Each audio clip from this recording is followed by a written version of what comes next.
O Brasil está oficialmente em recessão econômica. Professor, o que significa isso? A gente está ferrado, a nossa economia agora está destruída. Na verdade, sim, você está se preocupando somente com esse vídeo que eu estou falando isso, você está errado já, né? Porque a preocupação deveria ter vindo muito anteriormente. A economia do Brasil não está nada bem e essa recessão econômica, na verdade, é uma recessão técnica, não muito significativa. Já vou explicar para vocês, mas ainda assim é motivo de bastante preocupação.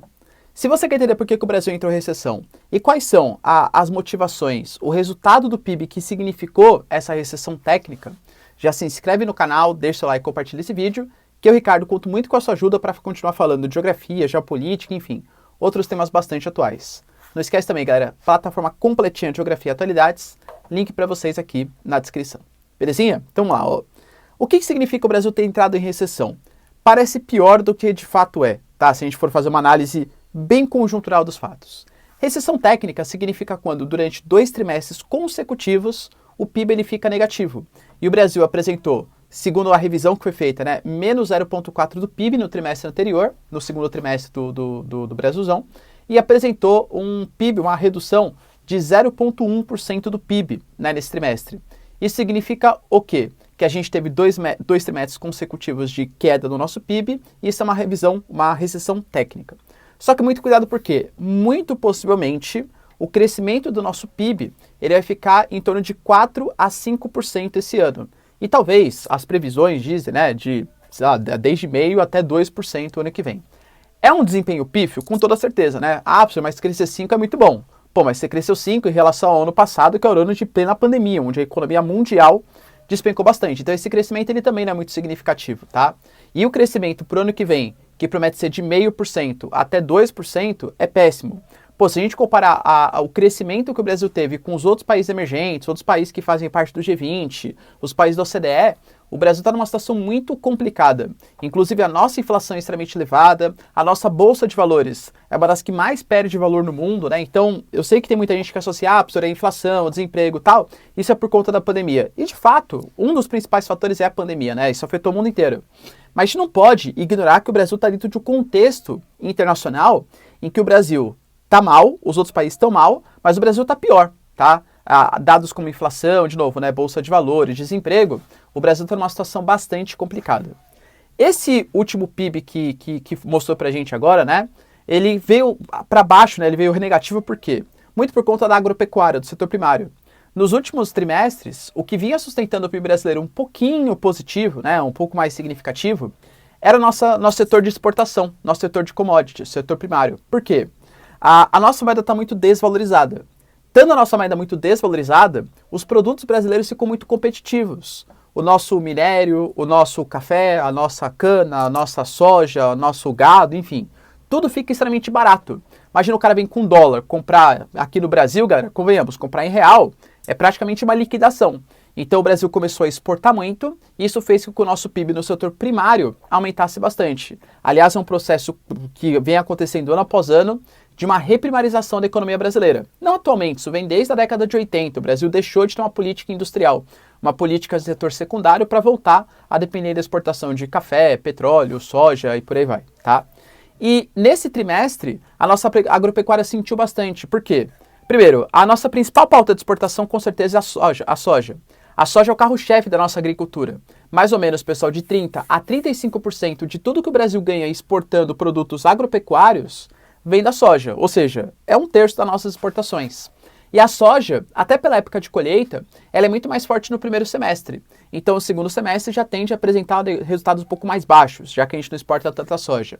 E outra coisa, no meio do ano, a gente teve alguns problemões, né, bem graves em relação à plantação brasileira, que foi aquele frio extremo.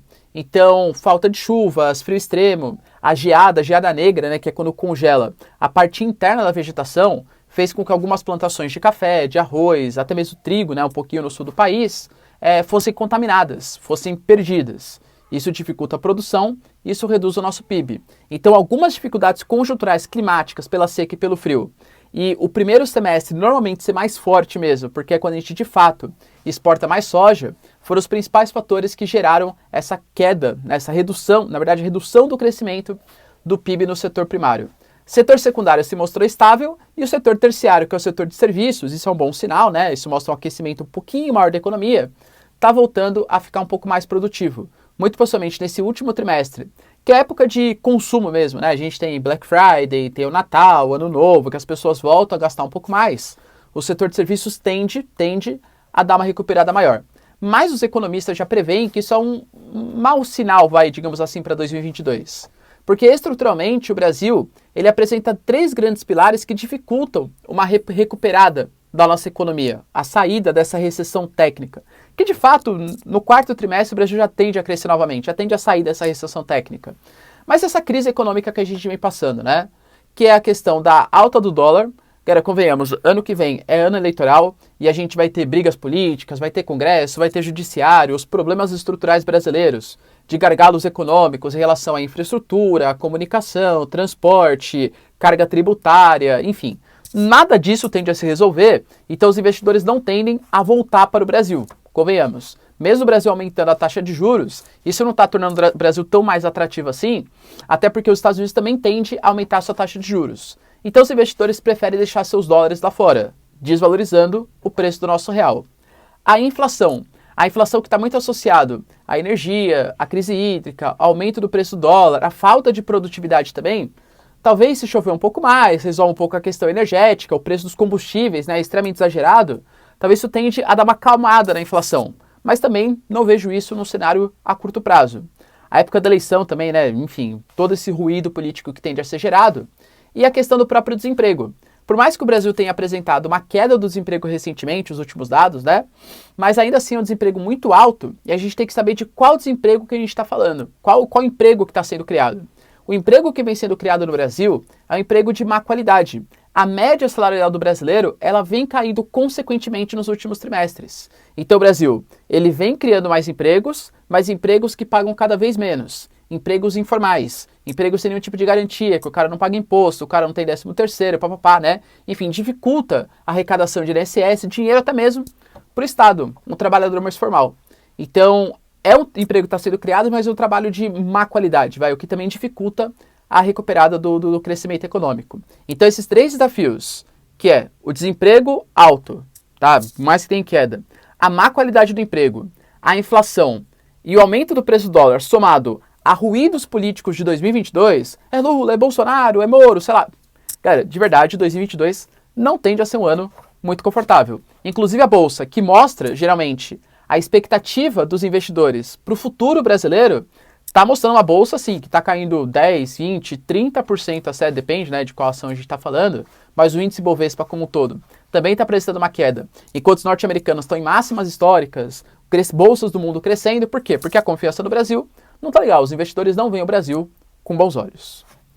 E você, galera, apesar dessa recessão técnica, acredita que 2022 vai ser um ano melhor para o Brasil? Ou vai ser crise econômica, caos político, tal? O que você pensa sobre o assunto? Deixa aí nos comentários, quero saber a sua opinião. No mais, galera, se vocês curtiram o vídeo, tamo junto, beijos, abraços e